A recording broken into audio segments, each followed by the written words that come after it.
এখনকার viral new trending ভিডিওটা আজকে আমিও বাসায় ট্রাই করলাম। প্রথমে একটা গ্লাসে পানি ভরে ফ্ল্যাশ লাইটের উপরে রেখে ওর উপরে দিয়ে দিব হলুদের গুঁড়া, তারপরে দেখব ম্যাজিক। ওয়াও!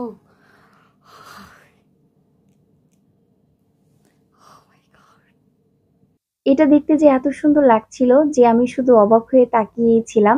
সে কারণে একবারের জায়গায় দুইবার ট্রাই করেছিলাম। দুইবারই আমাদেরটা অনেক সুন্দর হয়েছে। সিম্পল একটা জিনিস দেখো, শুধু পানির উপরে হলুদের গুঁড়া দিলেই এত সুন্দর যে দেখায় কে জানতো বলো। তোমরাও বাসায় একবার ট্রাই করতে পারো, দারুণ হয় কিন্তু দেখতে।